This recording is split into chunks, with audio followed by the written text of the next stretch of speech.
자, 어서 오십시오. 어서 오십시오.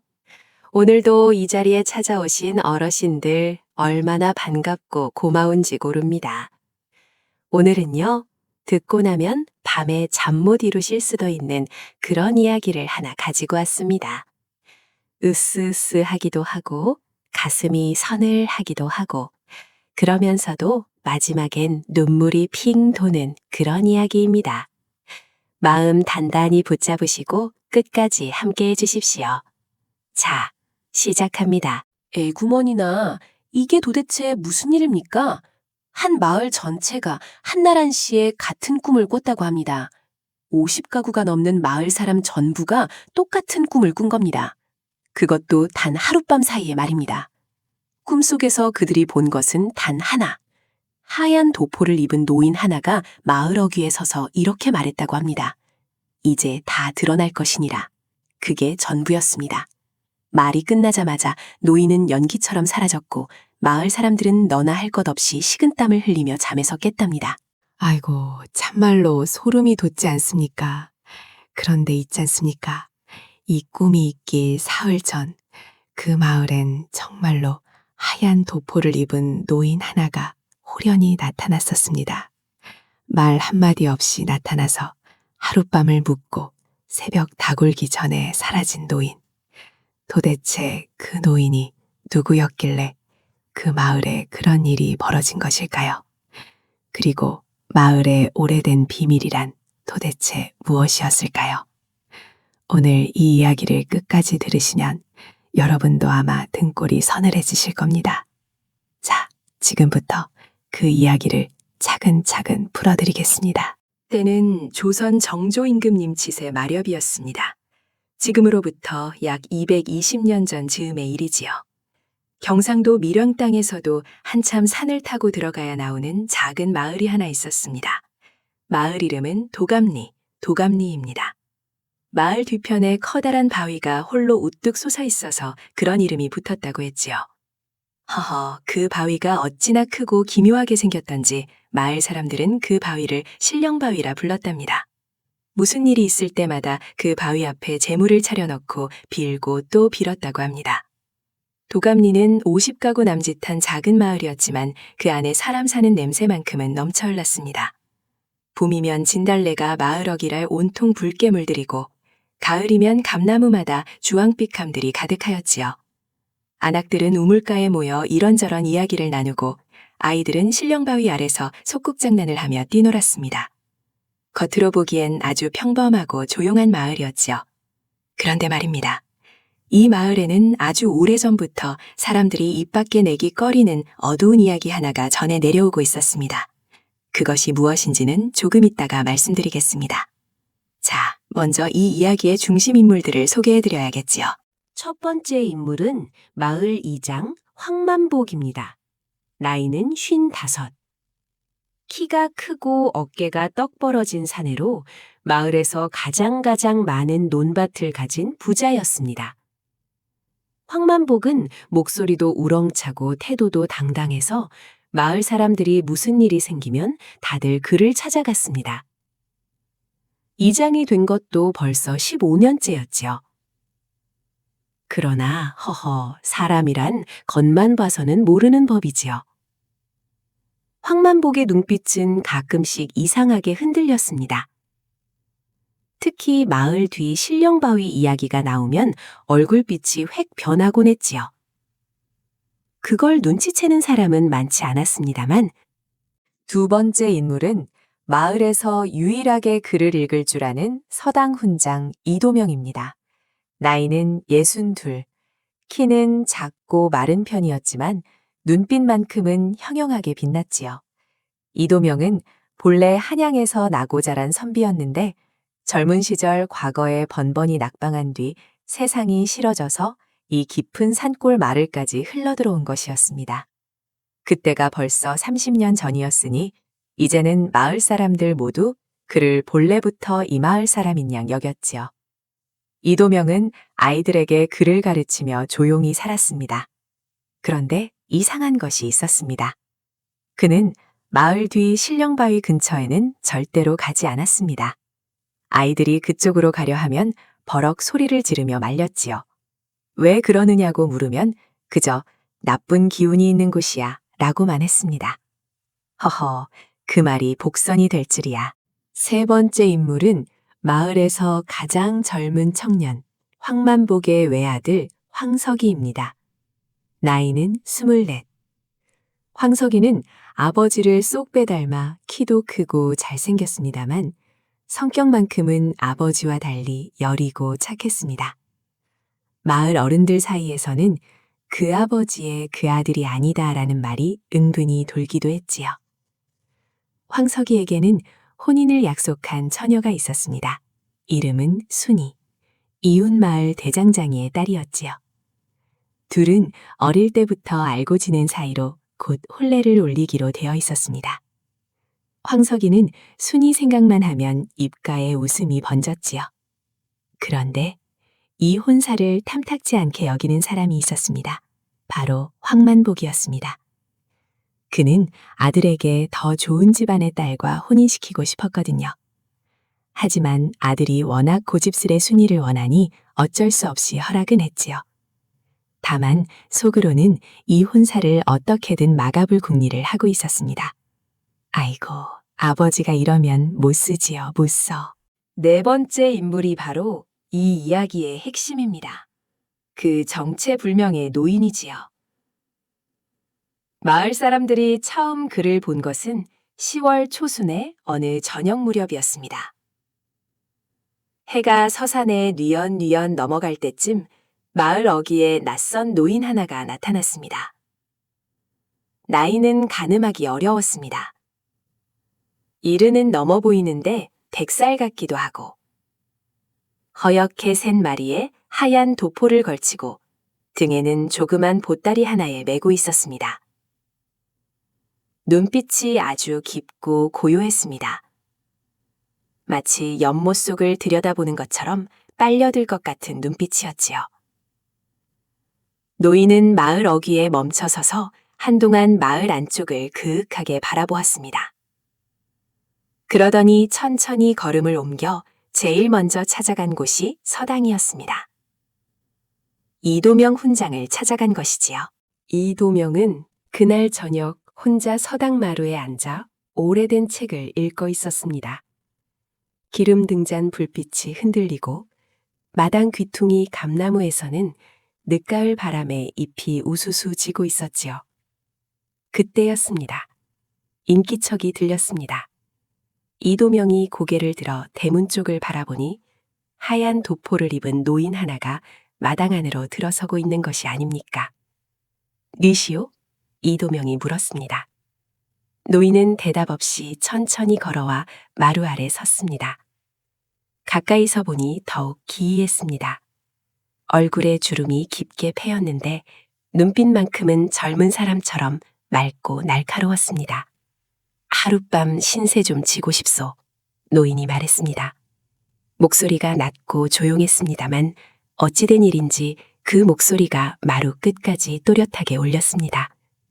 이도명은 그 순간 이상하게 가슴이 쿵 내려앉는 느낌이 들었다고 합니다. 허허, 무언가 낯이 익은 것도 같고 아닌 것도 같고. 어디서 오시는 길이요? 이도명이 다시 물었습니다. 먼 곳에서 왔소. 노인의 대답은 그것뿐이었습니다. 이도명은 잠시 망설였습니다. 그런데 이상하게도 거절이 되지 않았습니다. 마치 이 노인을 드려야 한다는 느낌이 몸 안에서 올라오는 것 같았지요. 결국 이도명은 노인을 안으로 들였습니다. 저녁밥도 차려드리고 구들빵 하나를 내주었지요. 그날 밤 이도명과 노인은 한참을 이야기했습니다. 노인은 이것저것 마을에 대해 물었습니다. 마을 이름이 무엇인지, 마을 뒤 바위에 대한 이야기는 있는지, 이 장은 어떤 사람인지, 언제부터 이 마을에 살았는지. 이도명은 처음엔 조심스러웠지만 이야기를 나눌수록 묘하게 노인에게 마음이 열렸습니다. 오랫동안 한양 소식이나 세상 이야기를 들을 기회가 없었던 터라 이도명도 이런저런 말을 꺼내게 되었지요. 그런데 대화가 깊어지던 중에 노인이 불쑥 이런 말을 꺼냈습니다. 이 마을에 억울하게 죽은 사람이 있어. 이도명의 눈이 커졌습니다. 뭐라고 하셨어? 억울하게 죽은 사람이요. 그것도 한 사람이 아니라. 이도명은 갑자기 얼굴빛이 하얗게 질렸습니다. 노인은 이도명의 표정 변화를 보면서 아주 천천히 고개를 끄덕였습니다. 그대도 알고 있구만. 이도명은 한동안 말을 잇지 못했습니다. 방 안에는 등잔불 타는 소리만 자그맣게 들렸습니다. 이도명은 두 손을 무릎 위에 꼭 쥐었습니다. 그 이야기는 목이 막혀 말이 나오지 않았습니다. 그 이야기는 다시 꺼내서는 안 될 것이오. 노인은 조용히 웃었습니다. 숨긴다고 묻히지는 않소. 진실은 반드시 드러나는 법이오. 그 말이 끝나자마자 마당 바깥에서 바람이 세차게 몰아쳤습니다. 감나무 잎이 우수수 쏟아져 내리고 등잔불이 크게 흔들렸다가 잠잠해졌습니다. 이도명은 그 순간 등골이 서늘해지는 것을 느꼈습니다. 이도명이 화들짝 놀라 등잔불을 고쳐잡고 노인 쪽을 바라보는데 노인이 입고 있는 하얀 도포 소매자락 안에서 무언가가 스르르 흘러나왔습니다. 조그맣게 접힌 종이 한 장이었습니다. 노인은 그 종이를 이도명 앞에 조용히 내밀었습니다. 이것을 보시오. 이도명은 떨리는 손으로 종이를 펼쳤습니다. 그 안에는 무언가가 적혀 있었습니다. 이도명의 눈이 종이 위를 훑어가다가 갑자기 멈췄습니다. 그의 얼굴은 점점 창백해졌습니다. 종이에는 날짜와 이름이 빼곡히 적혀 있었습니다. 그런데 그 이름들이 이도명이 30년 동안 가슴 깊이 눌러두었던 그 이름들이었습니다. 이게 어디서 난 것이오? 이도명의 목소리가 떨렸습니다. 노인은 대답하지 않았습니다. 그저 이도명을 바라보며 조용히 말했습니다. 이제 때가 됐소. 그날 밤, 이도명은 한숨도 자지 못했습니다. 노인은 자리에 눕자마자 아무 일 없다는 듯 코를 골며 잠이 들었는데 이도명은 그 옆방에서 뜬 눈으로 천장만 바라보았습니다. 머릿속에는 오래전 일들이 파도처럼 밀려들었습니다. 30년 전, 이도명이 처음 이 마을에 왔을 때의 일이 생각났습니다. 그때 이 마을에서 일어난 일, 다들 입을 다물고 마치 없었던 일처럼 살아온 그 일. 애구. 이도명은 이불을 꽉 움켜잡았습니다. 다음 날 새벽이었습니다. 닭이 첫 회를 치기도 전에 이도명이 눈을 비비며 노인의 방문을 열었을 때 방 안은 텅 비어 있었습니다. 노인은 간 곳이 없었습니다. 이부자리도 개어져 있고 흔적 하나 남기지 않은 채 사라진 것이었지요. 다만 이부자리 위에 무언가가 놓여 있었습니다. 조그맣고 둥근 돌멩이 하나. 평범한 돌멩이처럼 보였지만 이도명이 그것을 집어들었을 때 돌멩이 표면에 무언가가 새겨져 있는 것을 발견했습니다. 아주 작은 글씨였습니다. 눈을 바짝 가까이 대고 보니 거기에는 딱 3글자가 새겨져 있었습니다. 도감지. 도감니는 안다. 이도명은 그 돌멩이를 손에 쥔 채 한동안 그 자리에 서 있었습니다. 그의 두 눈에서 눈물이 주르르 흘러내렸습니다. 이제 때가 됐구나. 그가 낮은 목소리로 중얼거렸습니다. 노인이 사라진 다음 날부터 마을에 이상한 일들이 하나둘 벌어지기 시작했습니다. 첫 번째 이상한 일은 이장 황만복의 집에서 일어났습니다. 아침에 일어나 보니 집 앞 장독대 위에 하얀 국화꽃이 한 송이 놓여 있는 것이었습니다.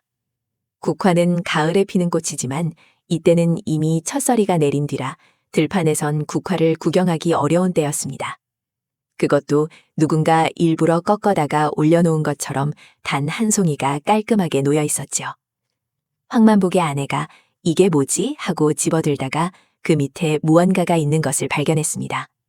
손가락만한 크기의 작은 나무패였습니다. 거기에는 붓으로 글씨가 적혀 있었는데 마침 황만복이 글을 읽을 줄 알았습니다.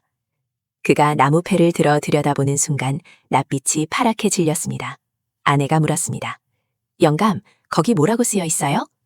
황만복은 나무패를 재빨리 소매자락 안에 감추었습니다. 아무것도 아니야. 목소리가 떨렸습니다. 그러나 아내는 보았습니다. 나무패를 집어드는 순간 남편의 손이 부들부들 떨리는 것을. 그날 오후 황만복은 혼자 마을 뒤 신령바위로 올라갔습니다. 인기척을 피해 아무도 모르게 몰래 간 것이지요. 신령바위 앞에 서서 그는 한참을 바위를 바라보았습니다. 아직도 여기 있느냐? 낮은 목소리로 중얼거렸습니다. 바위는 대답이 없었습니다. 그런데 바로 그때였습니다. 아무도 예상치 못한 일이 벌어진 것입니다. 황만복이 신령바위를 바라보고 있는데 바위 아래쪽 땅에서 갑자기 들꽃 한 무더기가 흔들리기 시작했습니다. 바람이 없는데도 흔들리는 것이었습니다. 황만복은 그 자리에서 그대로 굳어버렸습니다. 들꽃이 흔들리는 자리, 그 땅 아래에 무엇이 있는지 황만복은 알고 있었습니다. 그가 알고 있는 것은 아무도 몰랐습니다. 아니, 한 사람만이 알고 있었지요. 이도명 훈장이었습니다. 그날 저녁 이도명이 황만복을 찾아왔습니다. 황만복의 집 사랑채로 들어선 이도명의 표정은 평소와 달리 굳어 있었습니다. 둘은 한동안 아무 말도 하지 않았습니다. 먼저 입을 연 것은 이도명이었습니다. 어젯밤에 이상한 손님이 왔었소. 황만복이 눈썹을 실룩였습니다. 손님?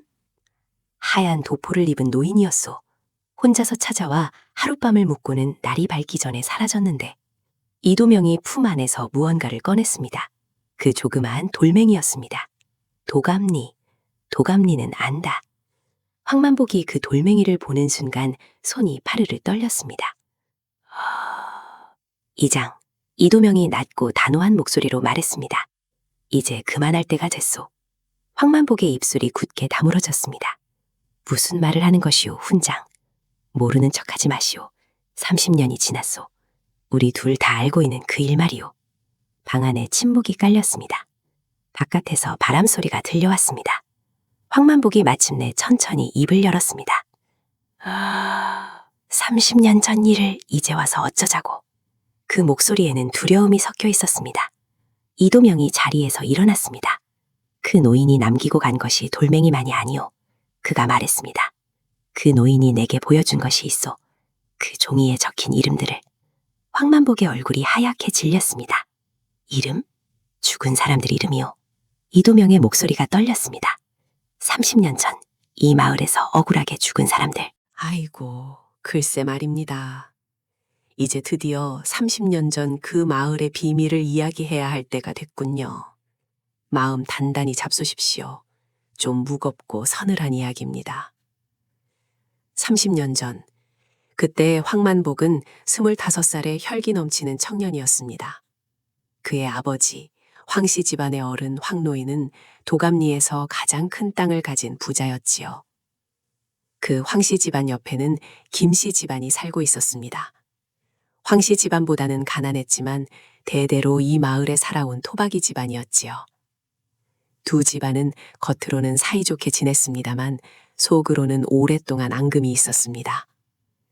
칠령바위 아래 있는 가장 기름진 논이 원래 김씨 집안 것이었는데 황씨 집안이 빚독촉을 이용해 교묘하게 빼앗아간 일이 있었기 때문이었지요. 김씨 집안 어른, 즉 김노인은 그 땅을 돌려받으려고 10년 넘게 싸웠습니다. 관가에도 찾아가고 이웃 마을 어른들한테 중재도 부탁하고, 그러나 황씨 집안은 마을에서 힘이 있었기 때문에 번번이 김노인의 주장이 묵살되었습니다. 그러다가 30년 전 그해 가을, 김노인이 드디어 결정적인 증거를 손에 넣었습니다. 당시 황씨 집안이 땅 문서를 조작한 사실을 증명할 수 있는 오래된 증서가 마을 바깥 어떤 곳에 보관되어 있다는 것을 알아낸 것입니다. 김노인은 아들 둘과 함께 그 증거를 가지러 가기로 했습니다. 그런데 황만복의 아버지 황노인이 그 사실을 먼저 알아버렸습니다. 그래서 황노인은 아들 황만복을 불렀습니다. 그리고 무서운 일을 시켰습니다. 그해 가을밤, 김노인과 두 아들이 산길을 걸어가다가 갑자기 앞을 막은 사람들과 마주쳤습니다. 황만복과 그가 데려온 장정 셋이었습니다. 그날 밤 신령바위 아래에서 무슨 일이 있었던지는 황만복과 이도명 두 사람만이 알고 있었습니다. 이도명은 그날 밤 우연히 그 자리 근처를 지나다가 어둠 속에서 일어나는 일을 목격해버렸던 것입니다. 허허, 숨었다가 새벽에 겨우 마을로 내려온 이도명은 그 이후 아무에게도 그 이야기를 하지 못했습니다. 무서웠기 때문이었습니다. 황씨 집안의 힘이 두려웠던 것이지요. 이도명은 그 죄스러움과 두려움을 안고 30년을 살아온 것이었습니다. 김씨 집안 식구 셋은 그날 밤 이후로 마을에서 다시는 모습을 보이지 않았습니다. 마을 사람들은 김씨네가 빚을 못 이겨 야반도주했다고만 알았습니다. 황씨 집안이 그렇게 소문을 퍼뜨렸으니까요. 아무도 의심하지 않았습니다. 황씨 집안이 가장 힘센 집안이었으니까요. 그렇게 30년이 흘렀습니다. 김씨 집안 사람들은 흔적도 없이 역사에서 지워졌고 황만복은 아버지가 죽은 뒤 그 재산을 모두 이어받아 마을에서 가장 큰 부자가 되었고 이장자리도 차지했습니다. 그리고 이도명은 30년 동안 입을 열지 못한 채 그 죄스러움을 가슴에 묻고 살아온 것이었습니다. 그 죄의 무게가 얼마나 무거웠던지 이도명은 지난 30년 동안 단 하루도 마음 편히 잠든 날이 없었다고 했습니다. 이도명이 황만복 앞에서 그 이야기를 꺼내자 황만복은 한동안 말이 없었습니다. 그러다가 그가 낮은 목소리로 말했습니다. 그 일은 내가 한 것이 아니오. 아버지가 시킨 것이오. 이도명이 고개를 저었습니다. 시킨 사람과 실행한 사람, 둘 다 죄가 있소. 황만복의 눈빛이 흔들렸습니다. 이제 와서 그것을 들추면 어쩌자는 것이오. 아버지는 이미 죽은 지 오래고 나는 마을 이장이고 이 마을을 뒤집어 엎을 셈이오. 이도명이 자리에서 일어섰습니다. 이장, 그 노인이 단 하룻밤 이 마을에 머물고 간 것으로 이 모든 것이 드러나기 시작했소. 그 노인이 누구인지 나는 모르오. 하지만 그가 남기고 간 것들이 말해주고 있지 않소. 이제 때가 됐다고. 황만복은 이도명이 나간 뒤에도 한동안 사랑채에 혼자 앉아 있었습니다. 등잔불이 타오르는 방 안에서 황만복의 눈빛은 어두웠습니다. 그는 속으로 생각했습니다. 이도명 그 늙은이를 어떻게 막아야 할까? 다음 날 아침, 마을에 또 이상한 일이 일어났습니다. 이번엔 마을 우물에서였습니다. 안악들이 아침 일찍 물을 길러 우물에 왔다가 기겁을 하고 말았습니다. 우물 주변 땅에 무언가가 가득 놓여 있었기 때문이었지요. 하얀 국화꽃이었습니다. 어젯밤 황만복집 장독대에 올려져 있던 것과 똑같은 국화꽃. 그것이 우물 주변 사방에 마치 원을 그리듯 놓여 있었습니다. 그리고 우물 안을 들여다본 안악 하나가 비명을 질렀습니다. 우물 안 수면 위에도 국화꽃잎들이 원형으로 떠 있었던 것입니다. 이게 무슨 일이야? 도깨비가 한 것이여. 아이고 무서워라. 안악들이 소란을 피우자 마을 사람들이 하나둘 몰려왔습니다. 황만복도 나왔습니다. 그는 우물가의 광경을 보는 순간 심장이 쿵 떨어지는 것 같았습니다. 옆에 서 있던 이도명과 눈이 마주쳤습니다. 이도명의 눈빛이 말하고 있었습니다. 이장, 이제 다 드러날 것이오. 마을 사람들이 웅성거리는 가운데 황만복의 아들 황석이가 무리 속에서 조용히 우물 앞으로 나왔습니다. 황석이는 우물 안을 들여다보다가 우물 안 벽에 무언가가 붙어 있는 것을 발견했습니다. 누군가가 우물 안쪽 돌벽에 조그만 천조각을 매달아 놓은 것이었습니다. 황석이가 두레박을 내려 천조각을 건져 올렸습니다. 천조각을 펼치자 그 안에 무언가가 들어 있었습니다. 조그만 종이 2장이었습니다. 황석이가 그 종이를 펼치는 순간 숨이 막혔습니다. 거기에는 이름이 적혀 있었습니다. 김산, 김덕, 김봉. 30년 전 사라진 김씨 집안 부자 셋의 이름이었습니다. 그리고 그 아래에는 날짜와 장소가 적혀 있었습니다. 신령 바위 아래. 황석이가 고개를 들어 주변을 둘러보았습니다. 마을 사람들의 표정이 굳어 있었습니다. 황만복은 얼굴이 완전히 파랗게 질려 그 자리에 서 있었습니다. 이도명은 눈을 감고 있었습니다. 황석이가 낮은 목소리로 물었습니다. 아버지, 황만복이 몸을 굳혔습니다. 김씨네 분들은 어디 가신 겁니까? 그날 오후, 황석이는 혼자서 신령 바위로 올라갔습니다. 그가 신령 바위 아래에 도착했을 때 아까부터 그 자리에 와 있는 사람이 있었습니다. 이도명이었습니다. 훈장은 바위 아래 무릎을 꿇고 가만히 손을 모으고 있었습니다. 황석이가 천천히 다가가 그 옆에 섰습니다. 이도명이 눈을 뜨지 않은 채 말했습니다. 바위 바로 아래, 조금 왼쪽으로 파보게. 황석이는 가지고 온 곡괭이를 들었습니다. 그리고 땅을 팠습니다. 한 삽, 두 삽, 세 삽.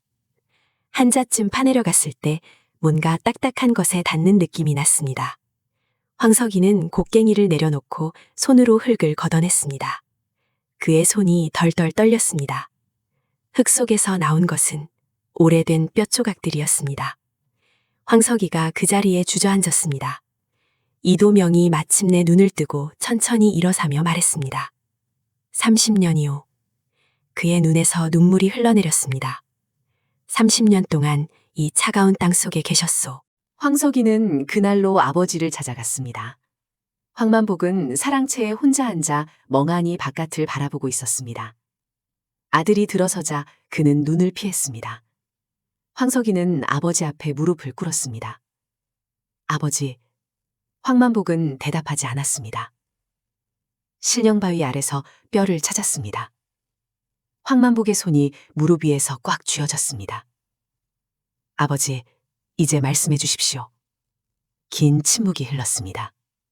황만복은 천장을 바라보다가 천천히 눈을 감았습니다. 그러더니 그의 입에서 30년 묵은 이야기가 흘러나오기 시작했습니다. 그때 내 나이가 25이었다.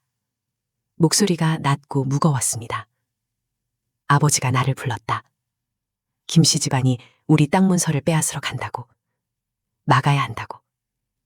황석이는 말없이 듣고 있었습니다. 막는 것이야 할 수 있었다. 길을 막고 돌려보내면 되는 것 아니겠느냐. 황만복의 목소리가 흔들렸습니다. 그런데 그가 눈을 감았습니다. 그날 밤 김노인이 우리를 향해 칼을 꺼냈다. 아들들도 달려들었고 싸움이 벌어졌다. 어둡고 좁은 산길에서 그는 더 이상 말을 잇지 못했습니다. 황석이가 아버지를 바라보았습니다. 황만복의 두 뺨을 타고 눈물이 흘러내렸습니다. 그 이후로는 하루도 편한 날이 없었다. 꿈에서도 그분들 얼굴이 나타나고 황만복이 두 손으로 얼굴을 가렸습니다. 30년을 그렇게 살았다. 그 모습을 바라보는 황석이의 눈에도 눈물이 고였습니다. 그날 저녁, 황만복은 마을 사람들 앞에 나섰습니다. 50가구 식구들이 다 모인 자리였습니다. 황만복은 그 자리에서 무릎을 꿇었습니다. 그리고 30년 전 일을 처음으로 모두 앞에서 고백했습니다. 마을 사람들은 숨을 죽이고 들었습니다. 이야기가 끝나자 한동안 아무도 말을 하지 않았습니다. 그러다가 한 할머니가 소리 없이 울기 시작했습니다. 그 할머니는 김씨 집안 사람과 먼 친척 관계에 있었던 분이었습니다. 하나둘 눈물을 훔치는 사람들이 늘어났습니다. 이도명 훈장도 눈가를 닦았습니다. 황만복은 관가에 자수했습니다. 30년 전 일이라 증거가 불충분했고 황만복 자신도 이미 노인이었기 때문에 큰 처벌은 받지 않았습니다. 그러나 황만복은 김씨 집안에게서 빼앗은 땅을 모두 반환했습니다. 그 땅의 소유권은 마을 공동 것으로 돌아갔고 매년 그 땅에서 나오는 수확의 일부는 김씨 부자 세 사람의 제사 비용으로 쓰이게 되었습니다. 신령바위 아래에서 수습한 유해는 마을 사람들 모두가 나와 정성껏 예를 갖추어 양지 바른 곳에 다시 묻었습니다. 무덤 앞에 작은 비석도 세웠습니다. 거기에는 이렇게 적었습니다. 김산, 김덕, 김봉. 이 마을을 사랑한 사람들. 그리고 그날 밤이었습니다. 황만복이 처음으로 편하게 잠이 들었다고 합니다. 꿈에서도 아무것도 나오지 않았다고 했지요. 이도명도 마찬가지였습니다. 30년 만에 처음으로 푹 자고 일어났다고 했습니다. 에고, 그것이 얼마나 다행인지 모릅니다. 자, 이제 복선 이야기를 들을 때가 됐군요. 처음에 말씀드린 것 기억하십니까? 마을 사람 50가구 전부가 같은 꿈을 꿨다고 했지요. 하얀 도포를 입은 노인이 마을 어귀에 서서 이제 다 드러날 것이니라 라고 말하는 꿈. 그 꿈을 꾼 것이 노인이 다녀간 사흘 뒤의 일이었지요. 그런데 있지 않습니까? 마을 사람들 사이에서 나중에 이런 이야기가 돌았습니다. 그 꿈속의 노인, 하얀 도포를 입고 깊은 눈빛을 가진 그 노인. 30년 전 돌아가신 김 노인을 기억하는 마을 어른들이 이렇게 말했답니다. 꿈속 그 노인이 김씨 어른을 쏙 빼닮았어. 아이고, 그 말에 모두가 등골이 서늘해졌다고 합니다. 그리고 이도명 훈장을 찾아온 그 노인이 남기고 간 돌멩이에 적힌 글씨. 도감지, 도감리는 안다. 그 글씨는 아주 오래된 글씨체였다고 합니다. 이도명이 가만히 살펴보니 30년 전에 유행하던 글씨체더라고요. 요즘 사람이 쓴 것이 아니었습니다. 그렇다면 그 노인은, 아이고, 글쎄 말입니다. 그 노인이 누구였는지는 아무도 알 수 없었습니다. 마을 사람 누구에게도 자기 이름을 밝히지 않고 이도명의 서당에만 들렀다가 사라진 노인. 이도명도 나중에 말했습니다. 처음 그 노인이 마당에 들어섰을 때 이상하게 낯이 익은 기분이 들었소. 그런데 아무리 생각해도 어디서 본 사람인지 기억이 나지 않았소. 황만복도 이렇게 말했습니다. 우물가에서 마을 사람들이 다 모였을 때 문득 저 멀리 마을 어귀 쪽을 바라봤는데 하얀 도포를 입은 노인이 서 있다가 내가 쳐다보는 순간 돌아서서 사라지는 것을 봤소. 너무 순식간의 일이라 내 눈이 이상한가 싶었는데 에구머니나 그 노인이 정말 사람이었는지 아니면 30년 동안 그 차가운 땅 속에서 억울함을 사귀다가 드디어 때가 됐다 싶어서 나타난 김노인의 훈이었는지 그것만큼은 아무도 모른다고 했습니다. 황석이와 순이의 혼례는 그 이듬해 봄에 무사히 치러졌습니다. 황만복은 그 혼례 자리에서 아들 내외의 손을 잡고 오랫동안 말을 잇지 못했다고 합니다. 마을 뒤 신령 바위는 그 이후로도 마을을 굽어보며 그 자리에 있었습니다. 다만 한 가지 이상한 점이 하나 있었습니다. 그 전까지는 신령 바위 주변에 풀 한 폭이 제대로 자라지 않았는데 봄이 되자 갑자기 바위 아래 묘지 주변으로 이름 모를 들꽃들이 가득 피어났다는 것입니다. 마치 누군가가 그 자리에 꽃을 심어놓기라도 한 것처럼 마을 사람들은 그 꽃들을 뽑지 않았습니다. 그대로 두었습니다. 매년 봄이면 그 꽃들이 피어올랐고 마을 사람들은 그 꽃들이 피면 신령 바위 앞에 모여 조용히 절을 올렸다고 합니다. 그것이 그 마을 도감리의 새로운 전통이 되었습니다. 글쎄 말입니다. 진실은 숨긴다고 묻히지 않는 것이지요. 아무리 깊이 묻어도 아무리 오랜 세월이 흘러도 억울한 것은 반드시 드러나는 법이랍니다. 그것을 이 마을 도감리 사람들은 몸으로 배운 것이었습니다. 자, 어르신들, 오늘 이야기 어떠셨습니까? 등골이 좀 서늘하셨습니까? 그러면서도 마지막엔 가슴이 좀 따뜻해지셨나요? 글쎄 말입니다. 사람이 사는 일이라는 게 다 그렇지요. 죄를 지으면 반드시 어떤 방식으로든 드러나고 억울한 것은 반드시 어떤 방식으로든 풀리더라고요. 이 이야기가 꾸며낸 이야기인지 아니면 어디선가 실제로 있었던 일인지는 여러분이 판단해 주십시오. 다만 하나만 말씀드릴게요. 이 이야기와 꼭 닮은 이야기가 경상도 어느 고을 야담집에 실려 있다고 오래전 어느 어른께 들은 적이 있습니다. 허허. 자, 오늘도 이렇게 끝까지 함께 해주셔서 진심으로 감사합니다. 여러분은 그 정체불명의 노인이 누구라고 생각하십니까? 진짜 사람이었을까요? 아니면 억울하게 돌아가신 김씨 어른의 혼이었을까요? 댓글로 생각을 남겨주세요.